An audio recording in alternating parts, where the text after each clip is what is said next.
Welcome to Disputed, a Norton Rose Fulbright podcast. We're your hosts, Andrew McComb from Toronto and Ailsa Bloomer from Calgary. In the past 2 years, dealing with sudden changes and disruptions along the supply chain has become part and parcel of doing business.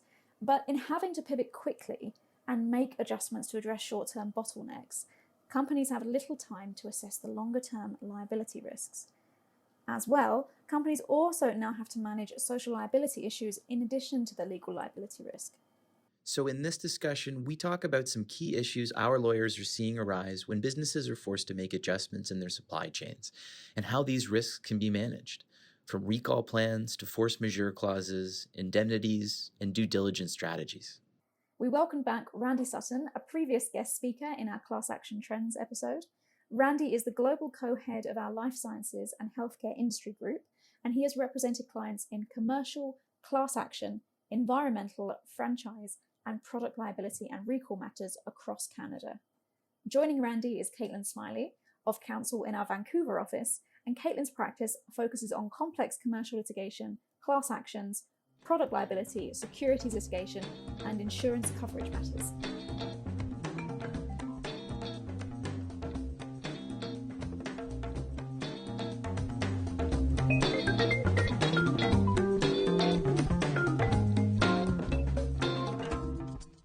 Randy, Kaitlin, welcome to the podcast. Thank you for joining us. Thanks for having us. Happy to be here. Okay, so supply chain disputes, supply chain disruptions. Let's start by setting the scene. This is obviously a very common term that businesses are going to be familiar with in the past 2 years. But from what you've seen across your practices, how have developments in the past 2 years impacted supply chains for Canadian businesses? Well, why don't I start on just sort of what has occurred, and then maybe Kaitlin, you can talk about the consequences of that. In terms of what we've seen in the past couple of years, supply chain issues have arisen from, first off, the pandemic.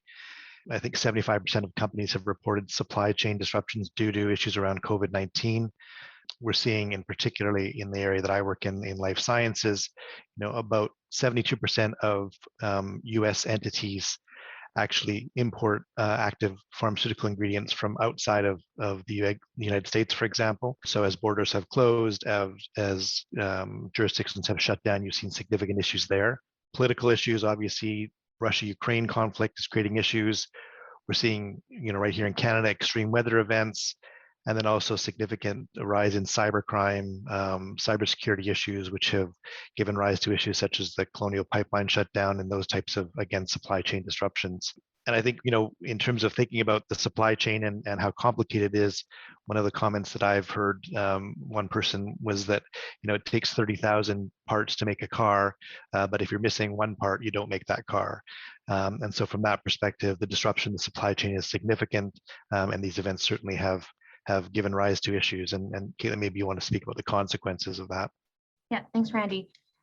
So we've seen that businesses and their suppliers have both had to make sudden adjustments to existing supply chains, finding other suppliers, other sources for components, diversifying their geographies, trying to bring supply chains back home and repatriating those where they can, looking for cost savings by acquiring lower tier vendors, and substituting products. And all of those come with uncertainties as companies are trying to adapt quickly to unanticipated and unforeseen changes in the global environment in the past few years. Mm-hmm.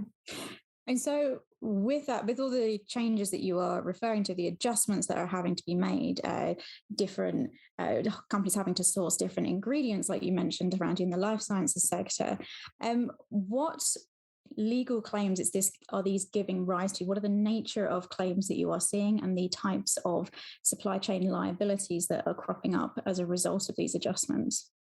So we're seeing those disputes prop up in a couple different areas.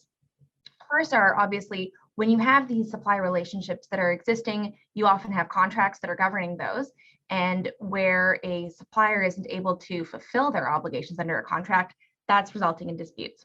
We're also seeing that those contract disputes are arising where quite often you'll have exclusivity agreements where you may not be able to step outside of those relationships to source ingredients or source components in a more in a faster or more reactive way.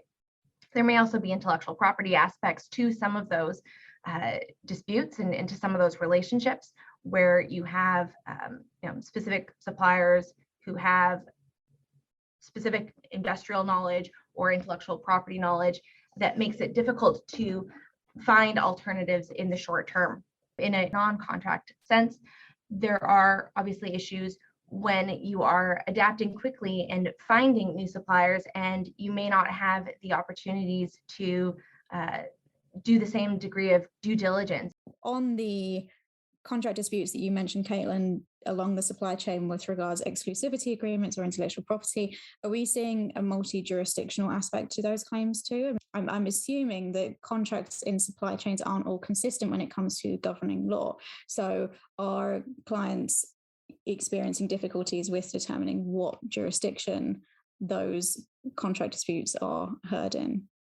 Absolutely, there's jurisdictional issues arising, and they're also, depending on where the issue is, where the disruption is within the supply chain, there can be problems with those contracts not being back to back. You may have the end manufacturer who needs a component that is several steps down the chain that isn't being delivered, and their contractual relationship is with their direct supplier, who then in turn is suing their direct supplier, and those contracts may not have consistent jurisdiction clauses. So it's not a matter of simply being able to sue in one location and drag everyone in, because you're several stages down in the contractual relationship, and those contracts aren't necessarily back to back or mirroring each other with respect to jurisdiction. Mm-hmm. And so, Randy, turning to the second area of liability, Kaitlin mentioned the class action risk. So what are you seeing crop up in your practice in that area? Yeah, I mean, I think we've seen in the past few years a number of class actions, particularly in the area of recall, where there's been issues about the quality of the product. And so certainly to the extent that people are moving to different suppliers, they've not properly vetted them. There may be situations where a particular batch has been sourced from a different supplier. They don't have quality control. I think you potentially will see class action risk arising from that and issues around that. So certainly that's one area, and that then gives rise to both recall claims and product liability claims. From a recall perspective, again, one of the issues that you've got to think about is, does your recall plan, which you might have brought in 3 or 4 years ago when recalls were sort of the issue of the day because of amendments, does that still work? Do you still know who the suppliers are? Are you able to source back specific products to specific suppliers to understand how you sort of want to ring fence your recall?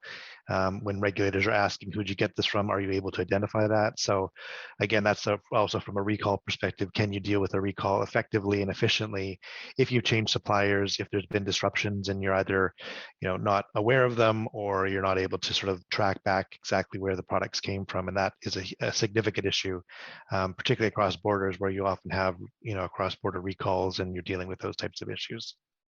And I just want to dig a bit deeper on that, because supply chain disruption, it has been a part of business, right, for many, many years. It's not just been in the past 2 years that we're talking about. And presumably recall issues and having a solid recall plan in place and all those communications along the supply chain, it has always been important. So my question is, what in particular is different about the past 2 years when it comes to dealing with product liability claims and recall issues along the supply chain?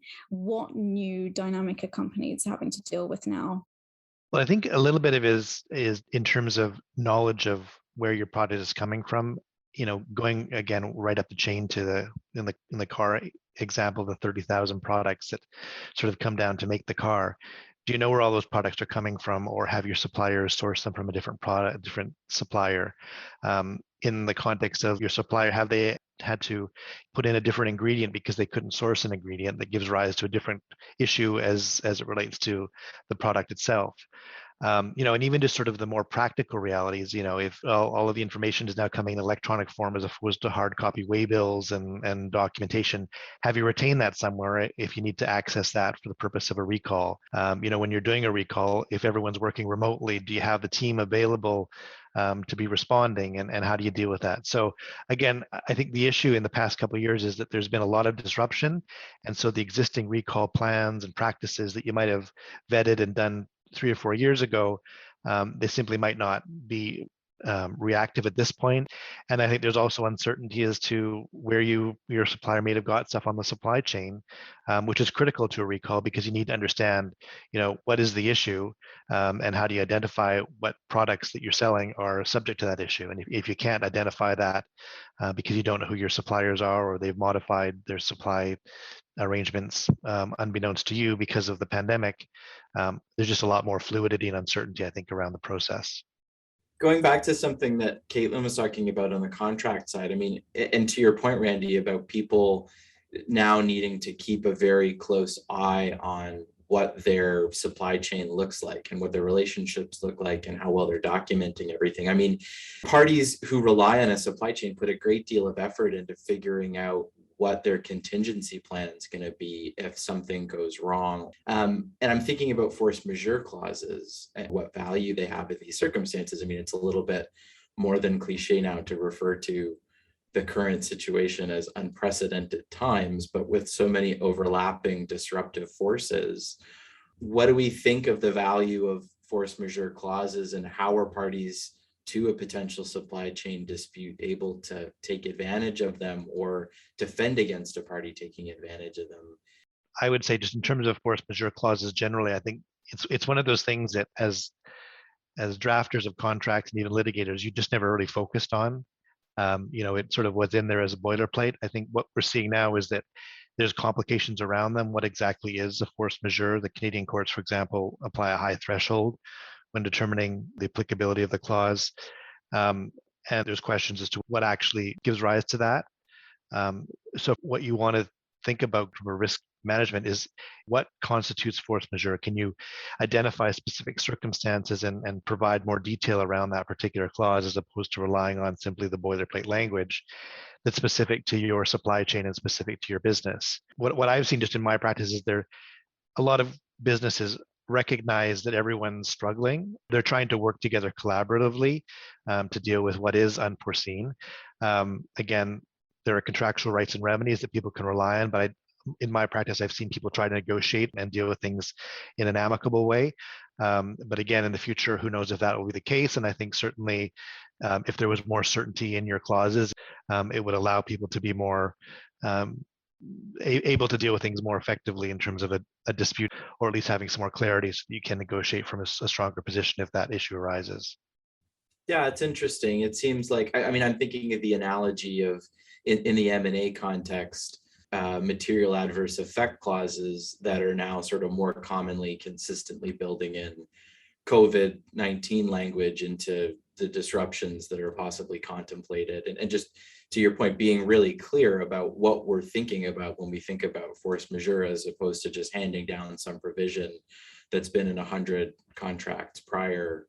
And I think to Randy's point, that parties aren't necessarily relying on their strict contractual rights at this point, because it's a long process. Whereas companies are wanting to, when there is a supply chain disruption, deal with it in a way that's quick, that means that they can solve the problem in a proactive way through negotiations and get the product back to market. They're in a better position, and they can sort out their contractual rights and remedies and damages down the road. But having that more constructive approach in the moment seems to be what companies are doing, and for understandable reasons. I think that makes total sense. And most of the contracts, or many of the contracts that would be in play, probably have some balancing features that can be traded off against each other. Like if there's exclusivity or near exclusivity in a supply arrangement, obviously that goes out the window when your supplier can't be providing you with product. And so that's something that can be traded back and forth, and new relationships can be restructured. So then what else can Canadian businesses do to plan for, to try to reduce the risk of litigation or regulatory action? From my perspective, it's understanding your supply chain. It's understanding the regulations in the various jurisdictions that you may be governed by. It's thinking about and working through and really understanding where you get your products from in terms of regulation around environmental issues, social issues, and governance issues. And it's just important to understand what your supply chain looks like in that context, and doing the due diligence up front. and making sure that when your supplier says X, it's accurate, and you can make that statement and justify that statement. On the due diligence point, what is the scope of that duty to carry out due diligence along your supply chain? Because we can think of duty in the legal sense of to take all reasonable steps to understand where you're getting your products from. But with the added layer of ESG and corporate supply chain responsibility is a new dimension to that level of due diligence now. And so the boundaries between social responsibility and legal liability aren't as clear anymore. So what's your sense on the scope of reasonable due diligence that companies should be doing along the supply chain, and what does that actually look like in practice? I think it's going to look different for different companies and for different entities. If you are a company that is manufacturing a single product and it has 5 inputs, and those 5 inputs are coming from suppliers that you have individual contracts with, the expectation on you to actually carry out more extensive due diligence on those 5 entities will be greater than if you are a retail location that sells tens of thousands of products that have any number of inputs. So it really is going to be circumstance specific. I mean, picking up on that point, so you can see parties putting in the effort and that scalable effort, like you say, Kaitlin, that's appropriate for the circumstances. That makes total sense. And I bet a lot of that's done, at an RFP stage. If you're looking at multiple suppliers, you're getting commitments from who your suppliers are as to how they do business, and you're putting in the work. But of course, things will go wrong, and eventually that may end up landing at the foot of the person at the end of the supply chain. What kind of other protections can you have beyond just putting in the work and the diligence in the event that something goes wrong up your supply chain with an ESG type issue that has people looking to you for some kind of compensation? So there's a couple ways you can address it. One of them is through contractual indemnities. So again, this is at the upfront stage when you are doing your due diligence, you're entering into your contract, you're dealing with force majeure clauses. But having an effective indemnity provision is important both from a contractual standpoint as well as from a due diligence standpoint, because an indemnity provision can be beautifully drafted, wonderfully enforceable, but it's only as good as the assets and the solvency of the company that's owing the indemnity. So doing some due diligence on the financial wherewithal and ability to fulfill this indemnity obligation, whether it is a hold harmless, whether it is an obligation to defend the company that liability is being sought from down the chain, whether there are personal guarantees that should be in place depending on the nature of the company. But even if the financial wherewithal is great when you're entering into the relationship, the picture may change significantly, especially if this company is in a situation where it is no longer supplying the product and the component that you need for the ultimate product. So then we're looking at things like insurance and whether the company that owes the indemnity obligation has appropriate insurance in place, whether they're obliged to have insurance in place, either for your benefit or insurance that will respond if they're being called upon to fulfill the indemnity obligation. And then there's just insurance that the company at the end of the chain can have in place to help respond to some of these complaints and to these liability claims that they may be facing.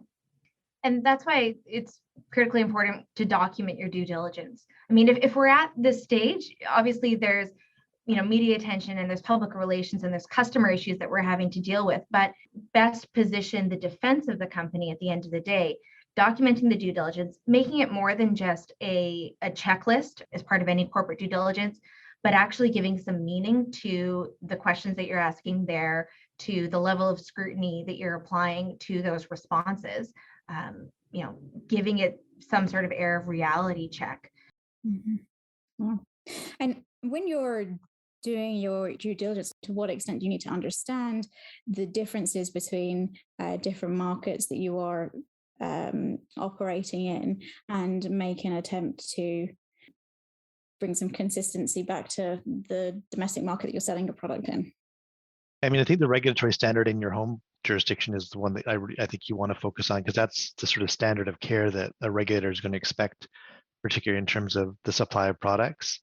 So I don't think it's sufficient for you to say, well, we didn't think that we needed to meet a standard here because that's not the case in another jurisdiction.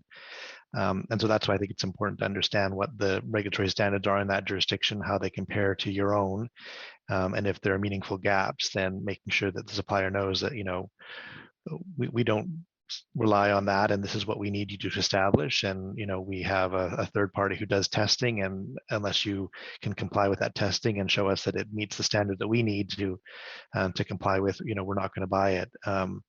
And there, one of the benefits in this space is that there are lots of international standards now that are coming forward, lots of cooperation in terms of trying to develop regulatory standards so that hopefully, if it meets a certain standard, it will meet a standard globally. And I think that is helpful, particularly where you've got products coming from a bunch of different countries. And so if you can all sort of point to that one globalized standard and say, this is what it needs to do and this is what it needs to meet, then that will help you dealing with any issues and making sure that you've got the compliant product. Mm-hmm. We have several jurisdictions now, like the UK, Netherlands, Australia, and Canada soon, to implement modern slavery legislation.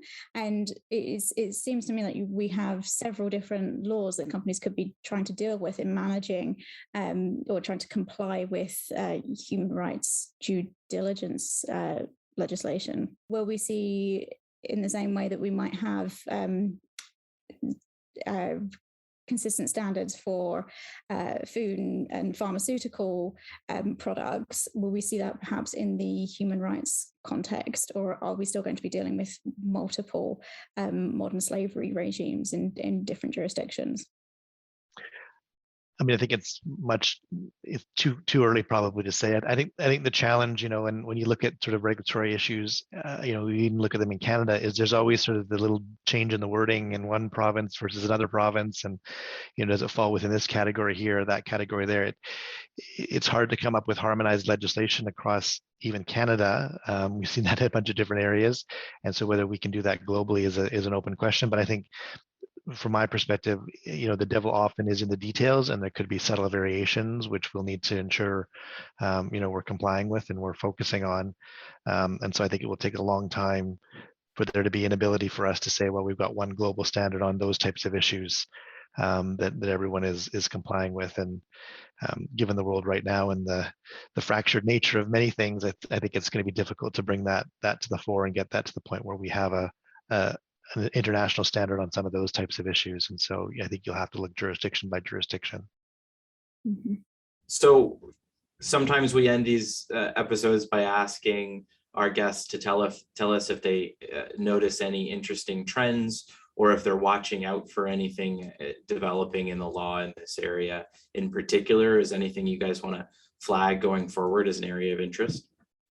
I think for me, Andrew, the key area that we're just seeing is a lot of increased regulation in a bunch of different areas. I focus on Health Canada a lot, and the number of new initiatives in terms of labeling, in terms of product characteristics, all of that, it just continues to expand. So I think, given the issues we've seen in terms of disruption, we're seeing issues around, potential class actions around recalls, that kind of thing. And as there are more complicated supply chains, you're going to see a lot more regulation in a bunch of different jurisdictions about that. So I would say the trend is just more regulation. And I really think businesses need to be aware of what's going on and understand the regulations, and make sure you've got a robust compliance system, and so that those regulations get updated and changed. You're flagging them for your business team, and so they're aware of what's going on. And I think that one of the real areas of emerging regulation within Canada is, as Randy touched on earlier, the legislation and the regulations surrounding modern slavery in supply chains. And that's something that we see is more advanced in terms of the legislative situation in Europe and in other jurisdictions. We are seeing draft legislation that was reintroduced recently in Canada that is touching on this. So companies staying apprised of their obligations, trying to get ahead of some of the potential regulations that may be coming into force in the future by implementing those sorts of considerations into their due diligence now so that they're not needing to revisit and kind of rework the wheel down the road. So keeping an eye out for those and making sure, as Randy said, that companies are staying on top of the regulatory developments and changes within the various jurisdictions that they operate in.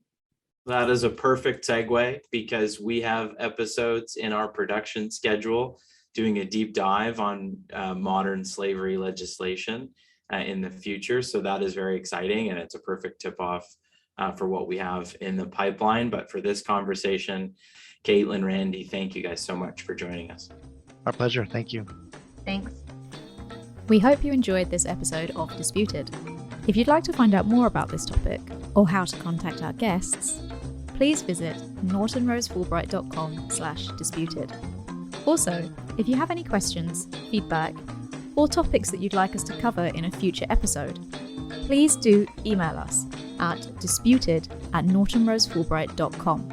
And if you would like to hear more, please subscribe to Disputed on Apple Podcasts, Spotify, or wherever you get your podcasts.